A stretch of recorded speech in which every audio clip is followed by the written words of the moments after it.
দেখছেন আপনাদের প্রিয় চ্যানেল শিলিগুড়ি নিউজ টিভি। আজ 20 জুলাই শনিবার জানাবো আজকের বাছাই করা 7টি তাজা খবর। শুরুতেই হেডলাইন্স। মালদহ, দিনাজপুর, শিলিগুড়ি, কোচবিহার, কলকাতায় 21-এর সমাবেশে যোগ দিতে উত্তর থেকে দলে দলে হাজির তৃণমূল কর্মীরা।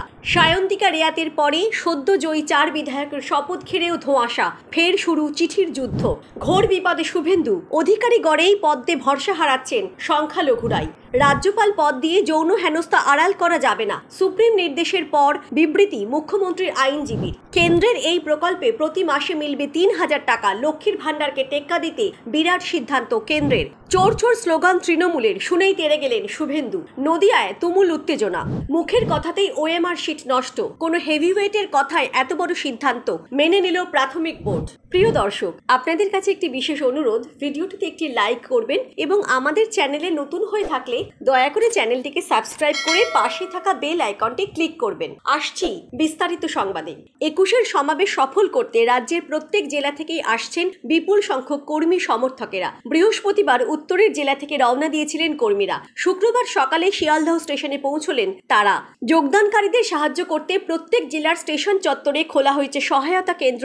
জেলার নেতা এবং কর্মীরা সকলেই একই ট্রেনে রওনা দিয়েছেন। মালদহ থেকে 2 দিনাজপুর, শিলিগুড়ি, আলিপুরদুয়ার, কোচবিহারের স্টেশনে কর্মী সমর্থকদের ভিড় ছিল চোখে পড়ার মতো। মিছিল করে এসে তারা ট্রেনে ওঠেন। কোচবিহার লোকসভা আসন জয়ের পরে এবারের সেই জেলা থেকে প্রচুর কর্মী সমর্থক আসবেন বলে আশাবাদী তৃণমূল কংগ্রেসের নেতৃত্ব। দিনহাটার বামনহাট স্টেশন থেকে উত্তরবঙ্গ এক্সপ্রেসে কলকাতা রওনা হয়েছিলেন। এছাড়াও নিউ কোচবিহার স্টেশন, সন্ধ্যায় পদাতিক এক্সপ্রেস ও সরাইঘাট এক্সপ্রেসেও কলকাতার পথে তৃণমূল কংগ্রেস কর্মীরা রওনা হয়েছিলেন বৃহস্পতিবার। শুক্রবার সকালে তারা কলকাতা চলে এসেছেন। এদিন তৃণমূল কংগ্রেস কর্মীদের দেখা যায় সকলের হাতে ছিল দলের পতাকা। স্টেশনের প্ল্যাটফর্মে মিছিল ও দলের স্লোগান দিতে দিতে তৃণমূল কংগ্রেস কর্মীরা রওনা হল সল্টলেকে ক্যাম্পের পথে। তৃণমূলের রাজ্য সহ সভাপতি রবীন্দ্রনাথ ঘোষ বলেন, এবছরও কর্মীদের নিয়ে কলকাতার এই সমাবেশে তারা যোগ দিতে এসেছেন। পাশাপাশি বালুরঘাট, গঙ্গারামপুর, বুনিয়াদপুর রেল স্টেশন থেকে তৃণমূল কর্মীরা ট্রেনে চেপে রওনা হয়েছেন কলকাতা অভিমুখে। বুধবার সন্ধ্যার পর বৃহস্পতিবার ভোরে প্রচুর তৃণমূল কর্মী সমর্থক রওনা হন কলকাতা অভিমুখে। দক্ষিণ দিনাজপুর জেলা তৃণমূল কংগ্রেস কর্মী সমর্থকরা দক্ষিণ দিনাজপুর জেলা থেকে কলকাতা অভিমুখে রওনা হয়েছিলেন, যারা ইতিমধ্যেই কলকাতা শিবিরে পৌঁছে গেছেন। বৃহস্পতিবার তেভাগা এক্সপ্রেস ট্রেনে চেপে কলকাতার উদ্দেশ্যে রওনা হয়েছেন দক্ষিণ দিনাজপুর তৃণমূল কংগ্রেস কর্মী সমর্থক। বালুরঘাট থেকেও তৃণমূল কংগ্রেস কর্মী সমর্থক কলকাতার উদ্দেশ্যে রওনা হয়েছেন, তারাও কলকাতায় পৌঁছে যাবেন। জেলা থেকে আসা কর্মীদের থাকার জন্য সল্টলেক, কসবা সহ একাধিক স্থানে ক্যাম্প করা হয়েছে। শপথ গ্রহণ করানো হয়ে গিয়েছে গত 5ই জুলাই, কিন্তু 19 জুলাইয়ে দাঁড়িয়েও সমাধান হলো না সায়ন্তিকা রেয়াতের শপথ গ্রহণ ঘিরে জটিলতা। এবার আবারও পাল্টা চিঠি চালাচালি হলো রাজভবন এবং বিধানসভার মধ্যে। আগামী সোমবার বিধানসভার অধিবেশন শুরু। এর মধ্যেই পশ্চিমবঙ্গের 4 বিধানসভা কেন্দ্রে সম্পন্ন হয়েছে উপনির্বাচন। ফলাফল ঘোষণাও হয়ে গিয়েছে। সেই কারণে জয়ী প্রার্থীদের বিধায়ক পদে শপথ করানোর বিষয়ে রাজভবনে চিঠি পাঠানো হয়েছিল প্রশাসনের তরফে, কিন্তু সূত্রের খবর শপথ নিয়ে যথাযথ উত্তর দিল না রাজভবন। সেই সংক্রান্ত কোনো জবাব রাজভবন থেকে আসেনি। উপরন্তু চাওয়া হয়েছে সায়ন্তিকার শপথ সংক্রান্ত একগুচ্ছ জবাবদিহি। রাজভবনের তরফে আসা চিঠিতে জিজ্ঞাসা করা হয়েছে বেশ কয়েকটি জিনিস, যেমন সায়ন্তিকা বন্দ্যোপাধ্যায় ও রেহাত হোসেন সরকারের শপথ কে করিয়েছেন। রাজভবন উপাধ্যক্ষকে শপথ করাতে বলেছিল, সংবাদ মাধ্যমে দেখা গিয়েছে অধ্যক্ষ শপথ বাক্য পাঠ করিয়েছেন। এটা কি সঠিক? বিধানসভায় অধ্যক্ষ শপথ করানো হোক, এটা বারবার বলা হচ্ছে। এর কারণ কি? বিধানসভা সব প্রশ্নের জবাব দিয়েছে বলে সূত্রের খবর। আগামী সোমবার ডিএ কমিটির বৈঠক, সেখানেই পরবর্তী পদক্ষেপ সংক্রান্ত সিদ্ধান্ত নিতে পারে বিধানসভা। জো হামারা সাথ হাম উনকে সাথ। সম্প্রতি বিজেপির কর্মসমিতির বৈঠকে এমনই মন্তব্য করে বিতর্কে জড়িয়েছেন শুভেন্দু অধিকারী। কেন্দ্রীয় নেতৃত্বের সামনেই দলের সংখ্যালঘু মোর্চাকে ছেঁটে ফেলার পক্ষে সওয়াল করেন তিনি। আর এরপরই শুরু হয় রাজনৈতিক জলঘোলা। কিন্তু তারপরেই শুভেন্দুর মতকে একরকম এড়িয়ে যাওয়ার চেষ্টা করা হয় রাজ্য বিজেপির পক্ষ থেকে, যাকে কেন্দ্র করে বাড়তে থাকে চাপানুতর। এমন প্রেক্ষিতে একে একে মুখ খুলতে শুরু করেছে দলের সংখ্যালঘু মোর্চার নেতারা। শুভেন্দু গড় নন্দীগ্রামের একাধিক সংখ্যালঘু মোর্চারাও রীতিমতো ক্ষুব্ধ বিরোধী নেতার ঘোষণায়। বিজেপির সংখ্যালঘু মোর্চার কাঁথি সাংগঠনিক জেলার সভাপতি তৈমুর আলীর গলায় ঝরে পড়েছে আক্ষেপ। তিনি বলেন, পরিশ্রম করে দলকে জয় এনে দিয়েছি, বিরোধী বিরোধী দলনেতার বক্তব্য কোনোভাবেই সমর্থন করি না। রাজ্য বিজেপির সংখ্যালঘু মোর্চার সাধারণ সম্পাদিকা মুক্তারান বিবিরও বক্তব্য, শুভেন্দু কি বলছেন তাতে কান দেওয়ার দরকার নেই। 2020 সালে শুভেন্দু তৃণমূল থেকে বিজেপিতে যোগ দেয়। সেই সময় তার হাত ধরেই গেরুয়া শিবিরে আসেন শেখ আসফাক উদ্দিনেরা। তমলুক জেলা বিজেপির সংখ্যালঘু মোর্চার সভাপতি শেখ সাদ্দাম হোসেন জুড়ছেন, বিজেপির জন্মলগ্নে যে 3 জন সাধারণ সম্পাদক ছিলেন তাদের মধ্যে সংখ্যালঘু নেতাও ছিলেন। অন্যদিকে তৃণমূলের তমলুক জেলার সহসভাপতি শেখ সুফিয়ান বলেন, এদেশে কোনো একটি সম্প্রদায়কে তোষণ করে ভোটে জেতা যায় না। তার উদাহরণ উত্তরপ্রদেশ। বিজেপি এ রাজ্যে সংখ্যালঘু সম্প্রদায়কে নিয়ে খারাপ মন্তব্য করেছে। আগামী ভোটে সমস্ত সম্প্রদায় ঐক্যবদ্ধভাবে বিজেপির বিরুদ্ধে ভোট দেবে।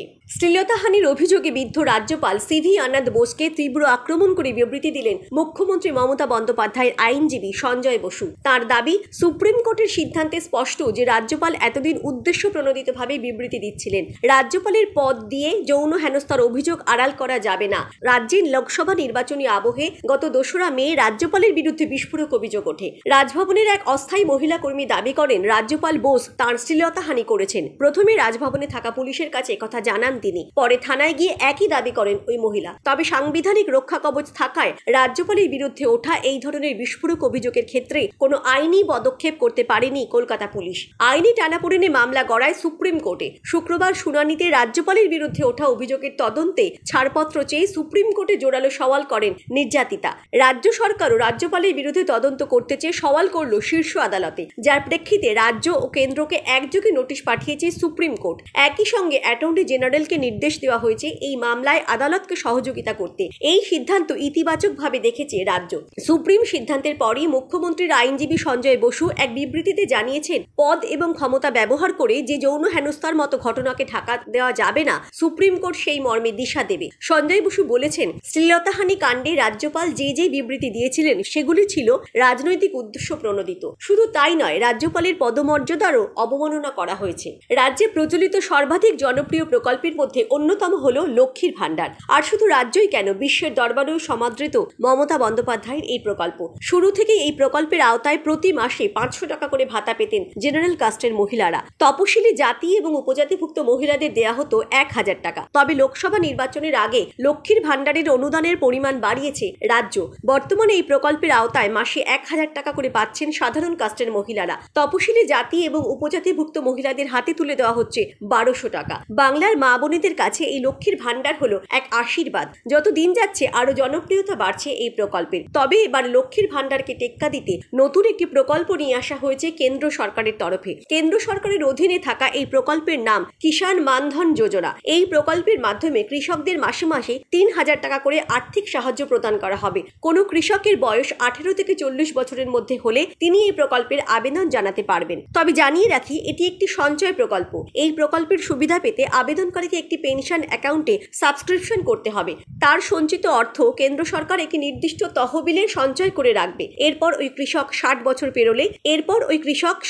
পেরোলে কেন্দ্র সরকারের তরফে আর্থিক সাহায্য প্রদান করা হবে। মাসে মাসে 3000 টাকা করে দেওয়া হবে। পরিসংখ্যান অনুযায়ী এখনো পর্যন্ত দেখা গিয়েছে এই প্রকল্পে 19,47,558 জন কৃষক আবেদন করেছেন। এই প্রকল্পের সুবিধাভোগী কোনো কৃষক যদি মারা যান, তাহলে সেক্ষেত্রে তার স্ত্রীও প্রতি মাসে নির্ধারিত মূল্যের 50% টাকা পাবেন। বিস্তারিত জানতে কিষাণ মানধন যোজনা সম্পর্কিত অফিসিয়াল বিজ্ঞপ্তি পড়ুন। তাকে উদ্দেশ্য করে চোর চোর স্লোগান শুনে মেজাজ হারালেন বিরোধী দলনেতা শুভেন্দু অধিকারী। রীতিমতো গাড়ি থেকে নেমে গিয়ে তৃণমূল কর্মীদের দিকে তেড়ে গেলেন বিরোধী দলনেতা। শুধু তাই নয়, বিক্ষোভকারী তৃণমূল কর্মীদের উদ্দেশ্য করে জুতোও খুলে দেখান তিনি। কয়েকদিন আগেই রানাঘাট দক্ষিণ বিধানসভায় উপনির্বাচন হয়েছে। বিজেপির হাত থেকে আসনটি ছিনিয়ে নেয় তৃণমূল কংগ্রেস। নির্বাচনের আগে ওই কেন্দ্রীয় তৃণমূলের হাতে বহু বিজেপি নেতা কর্মী আক্রান্ত হয়েছেন বলে অভিযোগ। এদিন সেই নেতা কর্মীদের সঙ্গে দেখা করতেই রানাঘাট দক্ষিণ বিধানসভা এলাকার বিভিন্ন জায়গায় যান শুভেন্দু। এদিন বিকেলে নদিয়ার গঙ্গাপুর এলাকায় শুভেন্দুর কনভয় যাওয়ার সময় ঘটনার সূত্রপাত। বিরোধী দলনেতা ওই রাস্তা দিয়ে যাবেন খবর পেয়ে আগে থেকেই সেখানে জমায়েত করেন তৃণমূলের কিছু কর্মী। শুভেন্দুর কনভয় ঘটনাস্থলে পৌঁছতেই ওই তৃণমূল কর্মীরা চোর চোর স্লোগান দিতে শুরু করেন। পাশাপাশি জয় বাংলা স্লোগানও দিতে থাকেন তারা। তৃণমূল কর্মীদের চোর চোর স্লোগান কানে যেতেই গাড়ি থামিয়ে নেমে আসেন বিরোধী দলনেতা। তেড়ে যান তৃণমূল কর্মীদের দিকে। বিরোধী দলনেতাকে গাড়ি থেকে নেমে আসতে দেখে আরো জোরে স্লোগান দিতে থাকেন তৃণমূল কর্মীরা। মুহূর্তে তুমুল উত্তেজনার পরিস্থিতি তৈরি হয়। পরিস্থিতি সামাল দিতে এগিয়ে আসেন শুভেন্দুর নিরাপত্তা রক্ষী এবং কেন্দ্রীয় বাহিনীর জওয়ানরা। পুলিশ কর্মীরাও তৃণমূল কর্মীদের পিছন থেকে সরিয়ে দেন। এরপর অবশ্য ঘটনা ঘটনাস্থল ছাড়েন বিরোধী দলনেতা। পরে তিনি হুঁশিয়ারি দিয়ে বলেন, যে কয়েকজন বিক্ষোভ দেখাতে এসেছিল প্রত্যেককে ঘরে ঢুকিয়ে দিয়ে এসেছি। এরপর প্রত্যেককে ধরে ধরে চিহ্নিত করে আদালতে মামলা করব। গঙ্গাপুরের ওসির বিরুদ্ধেও মামলা করব। 2017 সালের প্রাথমিক টেটের ওএমআর শিট নিয়ে এবার আরো চাঞ্চল্যকর তথ্য সামনে এলো। প্রাথমিক বোর্ডের নতুন অ্যাডহক কমিটির রেজলিউশন জানাচ্ছে, মানিক ভট্টাচার্যের মুখের কথাতেই নষ্ট করা হয়েছে 2017 সালের প্রাথমিক টেটের ওএমআর। বোর্ডের সিদ্ধান্ত ছাড়াই ওএমআর নষ্ট করা হয়েছে, যা অস্বাভাবিক এবং আইন মেনে হয়নি। নতুন অ্যাডহক কমিটির রেজলিউশন পেশ করে ওএমআর শিট নষ্ট করার পদ্ধতি যে বেআইনি তা মেনে নিল প্রাথমিক বোর্ড। প্রসঙ্গত, প্রাক্তন তৃণমূল বিধায়ক মানিক ভট্টাচার্য বর্তমানে প্রাথমিক নিয়োগ দুর্নীতি মামলায় বিচারাধীন। ওএমআর শিট নষ্ট করা সংক্রান্ত তথ্য জানার পরেই বিচারপতি অমৃতা সিনহা এদিন প্রশ্ন করেন, চাকরির পরীক্ষায় নথি এভাবে মুখের কথায় নষ্ট করা যায়? কনফিডেন্সিয়াল সেকশনে পাঠানো তথ্য এভাবে মুখের কথায় কিভাবে নষ্ট করা যায় তার কোনো আইনি ভিত্তি নেই।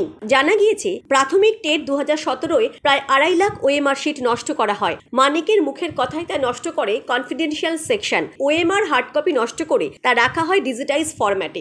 এই তথ্য জানার পরই ডিজিটাইজ ওএমআর তলব করলেন বিচারপতি অমৃতা সিনহা। মামলাকারী টিনা মুখোপাধ্যায়ের ডিজিটাইজ ওএমআর তলব করা হয় আগামী 14 আগস্টের মধ্যে। খবর এখন এই পর্যন্তই। পরবর্তী খবরগুলো সবার প্রথমে পেতে আমাদের চ্যানেলটিকে সাবস্ক্রাইব করুন।